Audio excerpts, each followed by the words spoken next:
Welcome, Uplifting Life Partners. Let's create possibilities together. I'm so thrilled to have you back for our third Marriage Builder Sunday episode of Marriage Mastery Simplified, Cultivating Extraordinary Connection. Now, we've been on such a powerful journey. We've reconnected with your core self, learned to set healthy boundaries, and this past Wednesday, we dove deep into the power of self-compassion, nurturing your inner voice. We also explored being stronger together and mastered the art of active listening, hearing beyond the words. That was in our previous Sunday episodes. So today, we're tackling the inevitable yet often dreaded part of any relationship: conflict. But here's the secret: disagreements aren't the problem, it's how you navigate them. So, we're learning navigation conflict with grace, turning disagreements into deeper understanding. So, get ready to transform your arguments into opportunities for profound growth and connection. So, let me share a concept that I actually struggle with, and yes, I work with it every single day. Conflict isn't the enemy, mismanagement is. See, I had accepted a belief through my years of studying self-growth that you need to get negative people out of your life, and it doesn't matter who they are. At least that's what the gurus were saying, and all the self-growth teachers. That's what I kept hearing. So what I linked conflict to a negativity, and if a person brought that into our relationship, it's simple. They gotta go. Get rid of them. So during my dating stage, that's exactly what I did. I didn't put up with any kind of that conflict. Anytime there was attitude, gotta go. See, my attitude was, I don't need this in my life, and I can find another you in a moment. Sounds familiar, huh? But let's get real. Every single relationship has conflict. Every single one. If you think perfect couples never argue, you're looking at a highlight reel, not real life.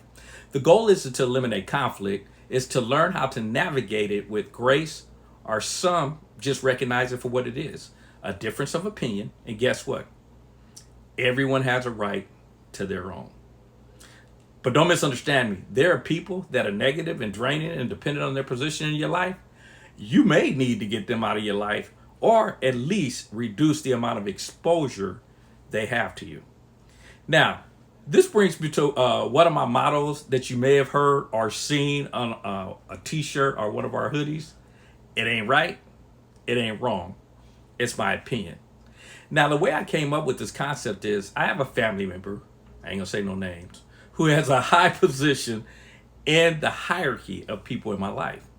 The problem: you say blue, they say red. You say red, they say blue.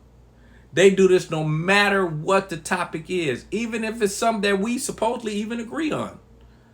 So, I was like, it's time for them. They got to be cut from the squad. They got to go. Well, also during my learning, I came across a book that says everything will die or break depending on what it is. So one day I was trying to figure out what I was going to do for the day. And I thought about this person who was on their way out of my life, and they didn't even know it, but they was gone because I was tired of the conflict. Well, that particular day, I didn't kill them in my thoughts, but I did imagine what would my life be without them in it. Originally, I was thinking, stressless, and it's going to be wonderful. That was the ideal.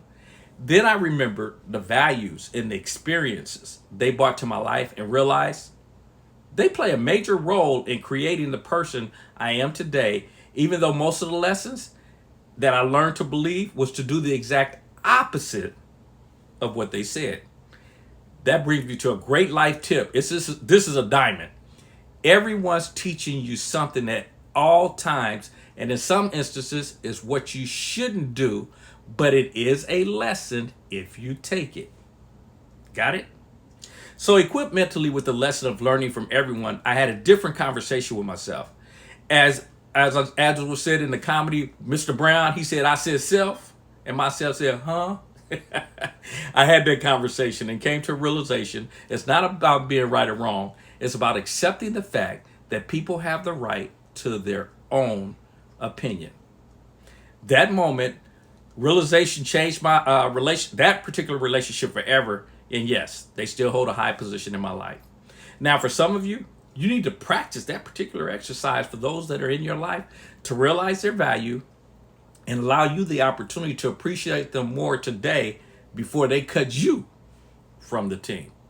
So anyway, now that I've shared that particular lesson, let's get back to the topic. I want you to think about it.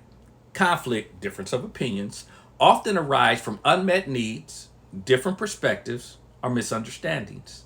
These aren't inherently bad, they're actually opportunities for deeper understanding, clarifying expectation, and strengthening your bond if you approach them correctly.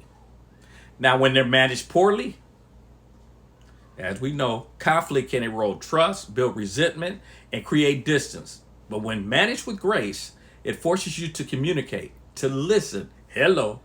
That's last week's episode on active listening, and to find solutions together. It's a critical muscle for a thriving, lasting partnership. This is where your self-compassion comes in.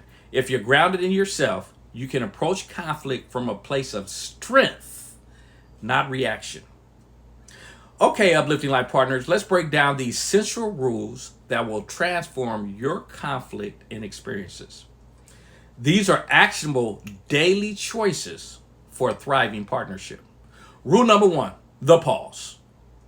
Respond, don't react. When you feel the heat's rising, that urge to snap back, pause, take a breath, step away if needed. This creates crucial space between stimulus and response. It's the difference between throwing fuel on a fire and calmly reaching for the extinguisher. Remember, self-compassion here. Be kind to yourself in that pause. Rule number 2, the I statements, not you accusations. This is communication 101, but it's vital. Instead of you, always do this, or you never listen. Frame your feelings and needs from your perspective. I feel, that's the emotion, when the situation, because my need, the impact. This invites dialogue rather than defensiveness. Rule number 3, listen to understand, not to win. Ooh, I gotta practice one. The active listening comeback. This is where last week's episode truly shines. Your goal is not to prove your point or win the argument. It's to deeply understand your partner's perspective, their feelings, and their underlying needs. Ask open-ended questions. Reflect what you hear. So what I'm understanding is that you feel X because of Y. Now here's some action steps for you, my Uplifting Life Partners. Identify a recurring disagreement that you and your partner have. Next time it arises, consciously try to apply just one of these rules and you'll notice the shift. So let's turn disagreements into deeper understanding. That's the resolution phase, from conflict to connection. So you've paused, you used I statements, and you've actively listened. Now what? This is where you transform the disagreement into deeper understanding and forward momentum for your relationship. Validate the emotions. Even if you don't agree with their perspective, acknowledge their feelings. I can see why you feel frustrated about that. Whew, I'm working on that one, folks. I got to get better. And I will.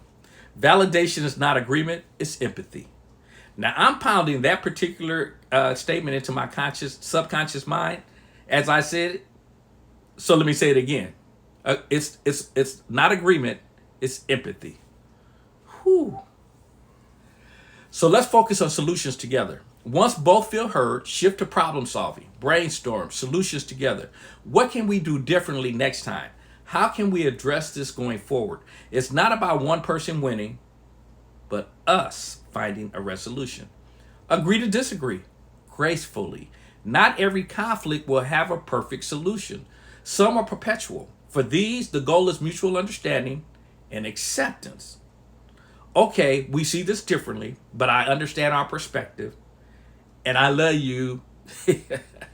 Repair and then reconnect.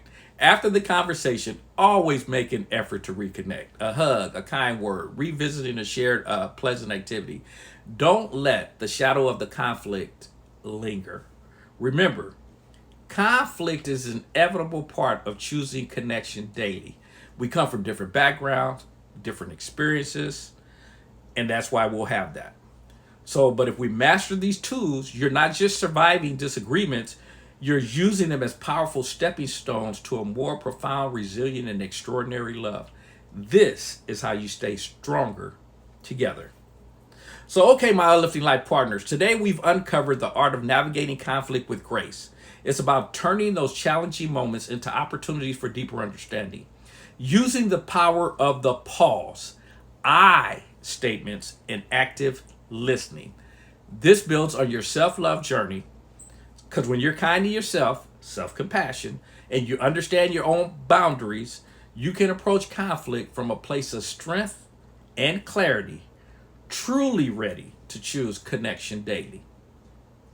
And speaking of self-love, you know what's coming. Join us this coming Wednesday, July 2nd, for our next Self-Love Wednesday episode. Befriending your inner child, healing past wounds for present peace. We'll explore how understanding your past can unlock profound healing and bring even more peace to your present. Make sure you have subscribed, because you don't want to miss it. And then for more exclusive training, deeper dives, behind the scenes content, our books, video series, and the Simplified Uplifters clothing store, make sure you download the Simplified Uplifters app today. In Google Play or the Apple Store, the app is Simplified You. The U stands for Uplifters. So again, Simplified You. The letter U, not the word you. Or you can visit the website that's a duplication of the app at simplifieduplifters.net. Again, simplifieduplifters.net. It's your one-stop shop for all of our resources. Find the link in the show notes. I want to thank you again for joining me on this transformative marriage building Sunday. Until next time, remember your power, Uplifting Life Partners. You are extraordinary.